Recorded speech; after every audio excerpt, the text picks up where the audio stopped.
શાક, તેના માટે મેં સોયા વડી લીધી છે, મરચું લીધું છે, હળદર લીધી છે, ધાણા જીરું પાવડર લીધો છે, મીઠું લીધું છે, ડુંગળી લીધી છે, લસણ લીધું છે, આદુનો ટુકડો લીધો છે, તજનો ટુકડો લીધો છે, કાળા મરી લીધા છે, લવિંગ લીધા છે. હવે આપણે વડીને ધોઈ લઈશું.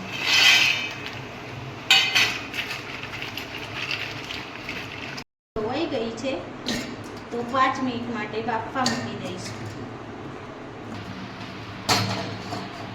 થોડું પાણી ઉમેરીશું અને સારી રીતે બફાવા દઈશું. હવે આપણી વડી બફાઈ ગઈ છે તો બધું પાણી આ રીતે નીચવી લેવાનું છે.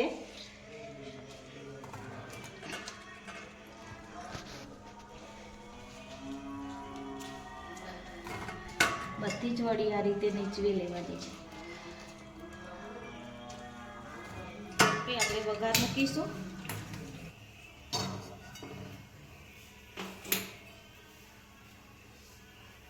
તેલ ઉમેરીશું.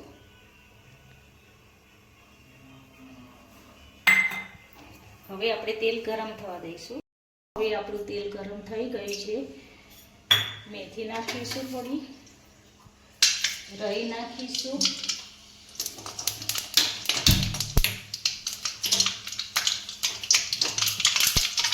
તજ નાખીશું, કાળા મરી નાખીશું,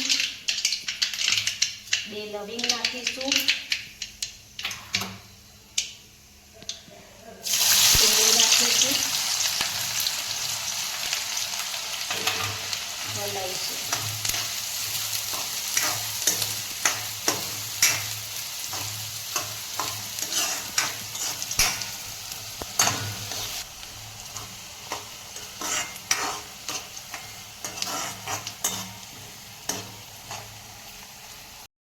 જુઓ, હવે આપણી ડુંગળી સતરાઈ ગઈ છે.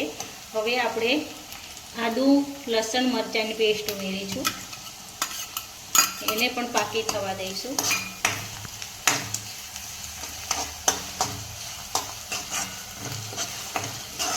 આ જ રીતે હલાવતા રહેવાનું છે.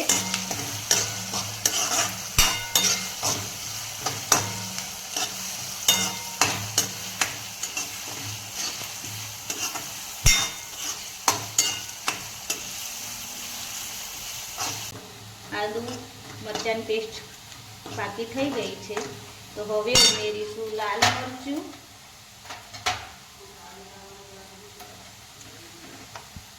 હળદર, ધાણા જીરું પાવડર, સ્વાદ અનુસાર મીઠું. હલાવીશું, મિક્સ કરીશું. થોડું પાણી ઉમેરીશું. જુઓ, હવે આપણા મસાલા પાકા થઈ ગયા છે. હવે તેમાં ઉમેરીશું બાફેલી વડી.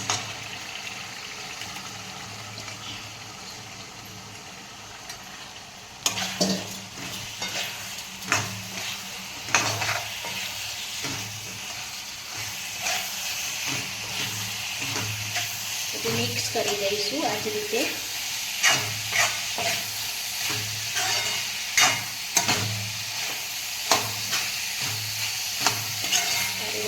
થવા દેવાનું છે. પછી થોડું ગરમ પાણી ઉમેરીશું તેમાં.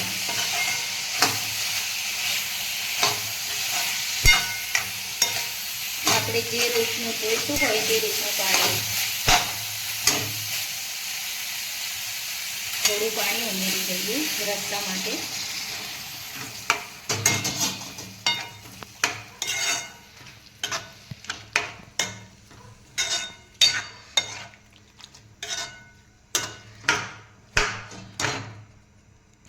હજુ થોડું પાણી ઉમેરીશું અને હવે પાકું થવા દઈશું.